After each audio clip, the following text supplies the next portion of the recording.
ওং নমো ভগবতে বাসুদেবায়। আমার প্রিয় দর্শক বন্ধুকে আমার আন্তরিক অভিনন্দন, শুভেচ্ছা ও ভালোবাসা জানাই। আমি আশা করি অনাদির আদি গোবিন্দের অশেষ করুণায় আপনারা সকলেই কুশল আছেন। আজ আপনাদের কাছে যে বিষয়টি নিয়ে আলোচনা করতে চলেছি, মঙ্গলের সঞ্চার কুম্ভ রাশিতে প্রবেশ করবে 23শে ফেব্রুয়ারি 2026 থেকে 2 এপ্রিল 2026 পর্যন্ত কুম্ভ রাশিতে অবস্থান করবে। এই কুম্ভ রাশিতে রাহু আগে থেকে অবস্থান করছে এবং মঙ্গলের সংযোগে অঙ্গারক যোগের সৃষ্টি হবে। তাই কর্কট রাশি বা কর্কট লগ্নের জাতক জাতিকারা আপনারা কেমন ফল পেতে চলেছেন তা আমি আচার্য কমল শাস্ত্রী আপনাদের কাছে এই ভিডিওতে বিস্তারিতভাবে আলোচনা করব। ধৈর্য সহকারে আপনারা ভিডিওটি দেখবেন। দেখুন, এমনিতেই কর্কট রাশি বা কর্কট লগ্নের জাতক জাতিকাদের অষ্টমভাবে এই যোগটির সৃষ্টি হচ্ছে। এমনিতেই রাহু আগে থেকেই এই আপনাদের কুম্ভ রাশিতে অবস্থান করছে, যেটি রাহু হচ্ছে বায়ুকারক গ্রহ এবং বায়ু রাশিতে আসীন এবং এটি শনির ঘর। তাহলে শনিদেবেরকেই রিপ্রেজেন্ট করবে এবং তার সঙ্গে সঙ্গে এতগুলো গ্রহের সংযোগ ঘটবে। এই আগে সংযোগের ফলটা দেওয়ার চেষ্টা করে, তারপরে অধিপতির গ্রহের ফলটা কিন্তু প্রদান করে থাকে। এবং এখানে মঙ্গলও অগ্নিকারক গ্রহ, এখানে 3টি নক্ষত্রের মাধ্যমে কুম্ভ রাশিটি অতিক্রান্ত করবে, যেটি প্রথমে নিজের নক্ষত্রে ধূলিষ্ঠা নক্ষত্রে যখন প্রবেশ করবে আপনাকে খুব পরিশ্রম করতে হবে, আপনি তেজি প্রকৃতির হবেন এবং বিষয় সম্পত্তি লাভের সম্ভাবনা কিন্তু নিয়ে আসতে পারে। হাতের কাজের উপর দক্ষতা আপনার বাড়াবেই এবং সঞ্চয়ের জায়গাটা কিছুটা না কিছুটা নিয়ে আসবেই। কর্মী হিসাবে আপনি সুনাম কিন্তু অর্জন করবেন। যখনই শতবিশা নক্ষত্রে মঙ্গল প্রবেশ করবে, মঙ্গলের মধ্যে কর্মদক্ষতা এবং গতিময়তা থাকায় উচ্চমার্গের রাজনৈতিক দিকে আপনাকে সফলতা কিন্তু নিয়ে আসবেই। পূর্ব ভাদ্রপদ নক্ষত্রে যখনই মঙ্গল প্রবেশ করবে, মঙ্গলের মধ্যে শক্তি উপাসনার প্রতি আকর্ষণ কিন্তু বৃদ্ধি ঘটাবেই। এখানে রাহু এবং মঙ্গলের যে সংযোগ ঘটবে, যেটি বিশেষ করে ব্যক্তিত্বের আমূল পরিবর্তন বা কর্মক্ষেত্রে দ্রুত উন্নতি, আকস্মিক লাভের সুযোগ ও অর্থপ্রাপ্তির যোগও কিন্তু ঘটিয়ে থাকে। বেকারদের ক্ষেত্রে চাকরির সুযোগও কিন্তু নিয়ে আসতে পারে, পদোন্নতি, প্রেম ও বিবাহিত জীবনে রোমান্টিকতাও কিন্তু নির্দেশ করে। কিন্তু যেহেতু মঙ্গল অগ্নিকারক গ্রহ এবং রাহু বায়ুকারক গ্রহের সংযোগে অঙ্গারক যোগটি সাধারণত অশুভ যোগ হিসাবে ধরা হয়ে থাকে এবং এটি ক্ষতিকর। এবং এই জায়গায় অষ্টমভাবে অবস্থান করার কারণে এবং রাশিচক্রের এটি একাদশভাবে, যেটা আবেগ ও রাগের উপর আপনাকে নিয়ন্ত্রণ রাখতেই হবে এবং ক্রোধ, রেগে যাওয়া প্রবণতা, দুর্ঘটনা, অপারেশন, মানসিক অস্থিরতা, স্বাস্থ্য এবং আর্থিক দিক দিয়ে ক্ষতি বা ব্যয় কিন্তু নিয়ে আসতে পারে। কাজের বিলম্ব কিন্তু আপনাকে বাড়িয়ে তুলতে পারে, শত্রুবৃদ্ধি আপনার ঘটাতে পারে, দৈব দুর্ঘটনায় অর্থ এবং সম্পত্তির ক্ষতি নিয়ে আসতে পারে, ইন্দ্রিয় অনুভূতি ও ভোগ বাসনার তীব্রতর আপনাকে করে তুলতে পারে, দাম্পত্য জীবনকে আপনার বিষময় করে তুলতে পারে বা স্বামী স্ত্রীর মধ্যে মতান্তরের জায়গাটাও কিন্তু এই যোগে কিন্তু নিয়ে আসতে পারে।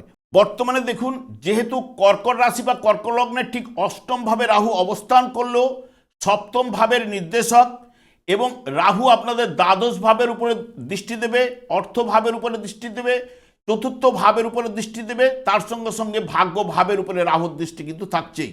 এবং মঙ্গলও আপনাদের অষ্টমভাবে অবস্থান করলেও সেই মঙ্গল বিশেষ করে আপনাদের কর্মভাবের অধিপতি গ্রহ এবং পঞ্চম ভাবের অধিপতি গ্রহ, আপনাদের ক্ষেত্রে মঙ্গল শুভকারক গ্রহ এবং একাদশ ভাবের উপর আপনাদের দৃষ্টি প্রদান করবে, অর্থ ভাবের উপর এবং তৃতীয় ভাবের উপর দৃষ্টি কিন্তু প্রদান করবে। এই অষ্টম ভাব যাবতীয় পরিবর্তন নির্দেশ করে, গোপন শত্রু, আয়ু, মৃত্যু, দুর্ঘটনা, আলস্য, পরাজয়, মনকষ্ট, অপারেশন ইত্যাদি ইত্যাদি। এই অষ্টম ভাব হচ্ছে বাধা বিঘ্নের ভাব, এগুলো সাধারণত নির্দেশ করে। এই অষ্টম ভাবে এই যে অশুভ যোগ, যা রক্ত সংক্রান্ত সমস্যা, আকস্মিক চোট আঘাত, বিশেষ করে যারা গাড়ি চালান এই সময়টা কিন্তু একটু সতর্কতা এবং আগুনে যারা কাজকর্মের সঙ্গে যুক্ত রয়েছেন অতিরিক্ত সতর্কতা আপনাদের এই মাসের ক্ষেত্রে কিন্তু করতে হবে। পৈতৃক সম্পত্তি বা বীমা সংক্রান্ত বিষয়ে কোনো না কোনো জটিলতা এই সময় উঠে আসতে পারে। বিনিয়োগের ক্ষেত্রে হঠকারী সিদ্ধান্ত থেকে আপনারাকে বিরত থাকতে হবে। গুপ্ত কাজে কর্মে যুক্ত ব্যক্তিদের প্রাপ্তির সম্ভাবনা কিন্তু প্রদান করতে পারে। এবং আপনার সবথেকে খিটখিটে মেজাজ, কথাবার্তার মধ্যে রূঢ়তা ও রাগ নিয়ন্ত্রণ কিন্তু আপনাদের করতে হবে। পরিবারের বয়স্ক ব্যক্তিদের সঙ্গে বা বয়স্ক ব্যক্তিদের স্বাস্থ্য নিয়ে বিশেষ করে আপনার চিন্তাকে বাড়িয়ে তুলতে পারে। অকস্মাৎ প্রাপ্তিযোগ এই জায়গায় সৃষ্টি করতে পারে, তবে জীবনধারা ও স্বাস্থ্যের উপর গভীর প্রভাব কিন্তু ফেলতে পারে। সেই বিষয়ে আপনাকে সতর্কতা অবলম্বন করতে হবে। তবে অকস্মাৎ কেলেঙ্কারি এবং আশঙ্কা কিন্তু এই জায়গায় তৈরি করতে পারে। তবে আধ্যাত্মিক সাধনা বা গুপ্তবিদ্যা গবেষণার সাথে যুক্ত তাদের সফলতা আসার সম্ভাবনা কিন্তু দিতে পারে। অপ্রয়োজনীয় তর্কে না জড়ানোই কিন্তু আপনাদের ক্ষেত্রে ভালো। এবং আর্থিক লেনদেনের ক্ষেত্রে সতর্কতা অবলম্বন অতি অবশ্যই করতে হবে। এবং এই যে রাহু মঙ্গলের যোগ অষ্টমভাবে অবস্থান করলো, এখানে আগে থেকেই রবি শুক্র বুধ অবস্থান করছে। বৃহস্পতির দৃষ্টি আপনাদের দ্বাদশ ভাব থেকে দৃষ্টিও কিন্তু অষ্টম ভাবের উপরে প্রদান করবে, যেটি রবি এবং মঙ্গলে সাধারণত মঙ্গল আদিত্য যোগ আমরা বলে থাকি, এবং বুধ শুক্রের যোগে লক্ষ্মীনারায়ণ যোগ বলে থাকি। এবং তাছাড়া এখানে রবি বুধে বুধায়িত্ব যোগের ফল এখানে সাধারণত পাওয়া যায় না। তবে এই জায়গায় গহনও হবে, কিন্তু চন্দ্রগ্রহণ সূর্যগ্রহণ এই গহন যোগও কিন্তু পাওয়া যাবে।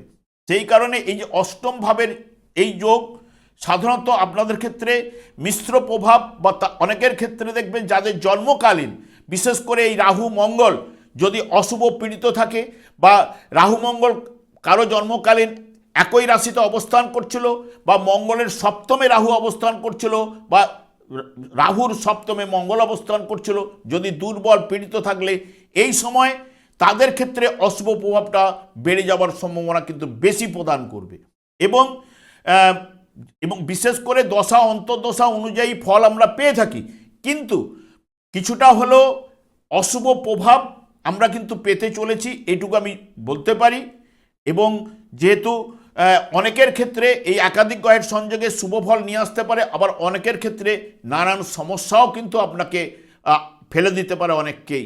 সেই কারণে যতটা পারা যায় সতর্কতা অবলম্বন করে আগে থেকে অ্যালার্ট হয়ে চললে তাহলে কিন্তু ভালো। আমি আর দীর্ঘায়িত না করে, আমি আচার্য কমল শাস্ত্রী প্রত্যেক বুধবার এবং শুক্রবার সন্ধ্যা 8:30 এই ইউটিউব চ্যানেলে কিন্তু লাইভ অনুষ্ঠান নিয়ে উপস্থিত হই। ঠিক ওই সময় আমাকে ফোন করলে আপনারা নিজেদের ভাগ্য বিষয়ে জানতে পারবেন। তাছাড়া বিভিন্ন ধরনের ভিডিও আপলোড করে থেকে সেগুলি পাওয়ার জন্য আমার চ্যানেলকে সাবস্ক্রাইব করে বেল আইকনে ক্লিক করে রাখুন। যখন আমি লাইভ অনুষ্ঠান বা যে কোনো ভিডিও আপলোড করলে আপনাদের নোটিফিকেশন পৌঁছে যাবে। আমি অনাদির আদি গোবিন্দের কাছে প্রার্থনা করি আপনারা ভালো থাকুন, সুস্থ থাকুন, আনন্দে থাকুন। আজ এই পর্যন্ত, পরে ভিডিও দেখা হচ্ছে। নমস্কার।